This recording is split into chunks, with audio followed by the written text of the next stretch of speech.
നമസ്തേ. ഇന്ന് നമ്മൾ തിങ്കളാഴ്ച വ്രതത്തെ പറ്റിയാണ് പറയുന്നത്. മാംഗല്യസിദ്ധിക്കും വൈധവ്യ ദോഷ പരിഹാരത്തിനും വേണ്ടിയാണ് തിങ്കളാഴ്ച വ്രതം അനുഷ്ഠിക്കുന്നത്. സോമവാര വ്രതം എന്നും അറിയപ്പെടുന്നു ഇതിനെ. സോമൻ എന്നാൽ ചന്ദ്രൻ എന്നാണ് അർത്ഥം. അതായത് ഒരാളുടെ ജാതകത്തിൽ ചന്ദ്രഗ്രഹത്തിന് എന്തെങ്കിലും ദോഷമുണ്ടെങ്കിൽ അയാൾ തിങ്കളാഴ്ച വ്രതം എടുക്കുന്നത് വളരെ നന്നായിരിക്കും. സുമംഗലികളായ സ്ത്രീകൾ അവരുടെ ദാമ്പത്യ സുഖത്തിനും കുടുംബ ഐശ്വര്യത്തിനും സന്താനങ്ങളുടെയും ഭർത്താവിൻ്റെയും പുരോഗതിക്കായും ഈ വ്രതം അനുഷ്ഠിക്കുന്നു.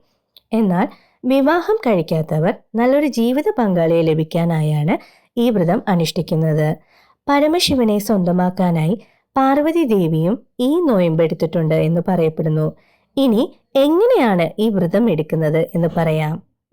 ഞായറാഴ്ച ദിവസം ഉച്ച മുതൽ നോൺ വെജ് ഭക്ഷണങ്ങൾ ഒഴിവാക്കണം. തിങ്കളാഴ്ച അതിരാവിലെ സ്നാനം ചെയ്ത് ശുദ്ധിയോടുകൂടെ വന്ന് ഭസ്മം ധരിക്കാം.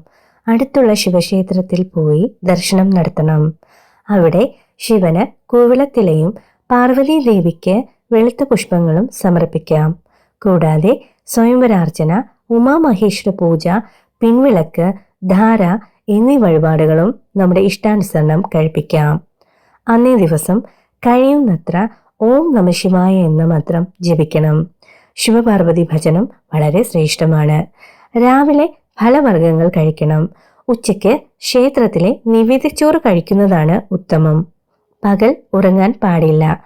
രാത്രിയിലും ഫലവർഗ്ഗങ്ങൾ തന്നെ കഴിക്കണം.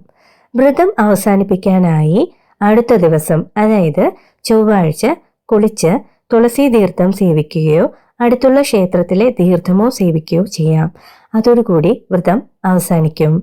ഇങ്ങനെ 12, 18, 41 ദിവസങ്ങളിൽ തുടർച്ചയായി വ്രതം എടുക്കുന്നതിലൂടെ ആഗ്രഹസിദ്ധിയും സർവദോഷ പരിഹാരവും ഉണ്ടാകുന്നതാണ്. ഇന്നത്തെ വീഡിയോ എല്ലാവർക്കും ഇഷ്ടമായെന്ന് കരുതുന്നു. മറ്റൊരു വീഡിയോയുമായി അടുത്ത ദിവസം കാണാം. നന്ദി, നമസ്കാരം.